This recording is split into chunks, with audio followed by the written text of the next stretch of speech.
Tensions on the Korean peninsula are once again at a boiling point.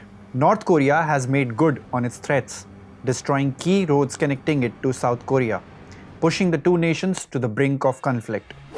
Not only that, for the first time ever, revised its constitution to define South Korea as a hostile state. But what has led to this escalation? And how close are we to witnessing another military confrontation between the North and the South? 오늘 북한의 경의선 동해선 북측 구간 남북 연결도로 폭파는 남북 합의의 명백한 위반이며 매우 비정상적 조치로서 우리 정부는 이를 강력히 규탄합니다. 이는 4년 전 대북 전단을 이유로 남북 간 합의하에 1년 넘게 운영해왔던 남북 공동연락사무소를 하루아침에 일방적으로 폭파시켰던 행태를 다시 한번 보여준 것으로 이러한 퇴행적 행태를 반복하는 북한의 모습에 개탄스러울 따름입니다. Well, this is not just another skirmish.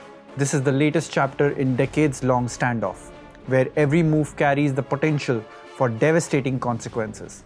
In recent weeks, the Korean peninsula has witnessed a series of provocations that are sending shockwaves across the region. It all began when North Korea on October 11th accused Seoul of flying drones over its capital, Pyongyang. According to Pyongyang, these drones dropped propaganda leaflets aimed at stirring unrest within the north, a move that Kim Jong-un's regime quickly labeled as a provocation that could lead to an armed conflict. North Korea then issued a stark warning, ordering its border troops to prepare for action and signaling that any further provocations from the south could result in military retaliation.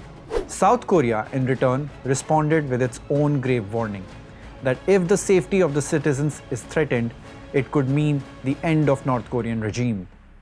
North Korea escalated the situation dramatically by blowing up sections of the two key roads that had long symbolized the fragile ties between the two countries.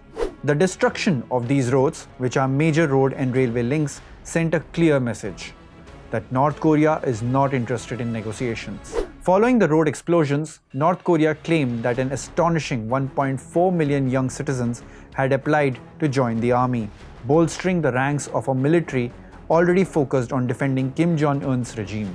Meanwhile, South Korea fired weapons near the border in a show of force and heightened surveillance of the north. But perhaps the most concerning is North Korea's intensified rhetoric, with Kim Jong-un's influential sister warning of horrible consequences if South Korea continues to provoke. She even claimed to have clear evidence that South Korean military forces were behind the drone fights. South Korea has denied any involvement in these alleged drone flights, with some analysts speculating that the leaflets may have been scattered by activists operating independently. Yet, even as the accusations and counter-accusations fly, the broader picture is one of increasing volatility. North Korea's actions appear aimed at solidifying internal support by framing South Korea as a growing threat. Kim Jong-un's regime has consistently portrayed the South, and by extension its allies like the United States, as the enemy, a tactic analysts say is designed to maintain loyalty among North Koreans. 지금 북한 청년들, 젊은 세대들 같은 경우에는 남한의 드라마라든가 이제 어떤 한류의 K-팝 등의 영향으로 인해서 남한 사회에 대해서 상당히 큰 동경심을 갖고 있는 상황입니다. 이것을 끊어내는 게 김정은의 지금 최대 과제로 인식이 되고 있고, 그래서 지금 남북한 간의 연결도를 폭파하는 것도 바로 이제 김정은의 단호한 남북 관계 그 단절 의지를 과시하는 거라고 할 수 있습니다. But it's not just the two Koreas that are involved. With the US presidential campaign heating up, the situation on the Korean peninsula is becoming an important issue on the global stage. North Korea's growing ties with Russia and its long-standing alliance with China complicate matters further. Just days ago, China's foreign ministry urged all parties to avoid further escalation, warning that the region is on the edge of a potential catastrophe. 作为半岛近邻，中方关注半岛局势发展和朝韩关系动向。半岛局势紧张，不符合各方的共同利益。当务之急是避免矛盾进一步激化。中方致力于维护半岛和平稳定，推动半岛问题政治解决的立场没有变化。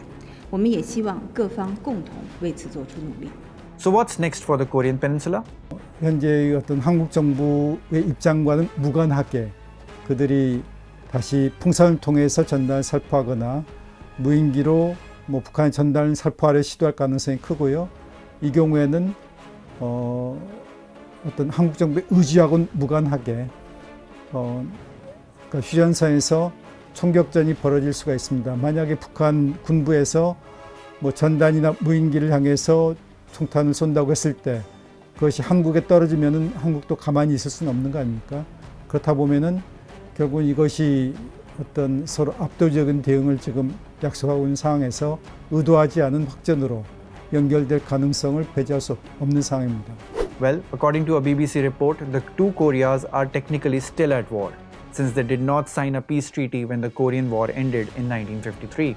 And as both North and South continue to trade threats and flex their military might, the world watches closely.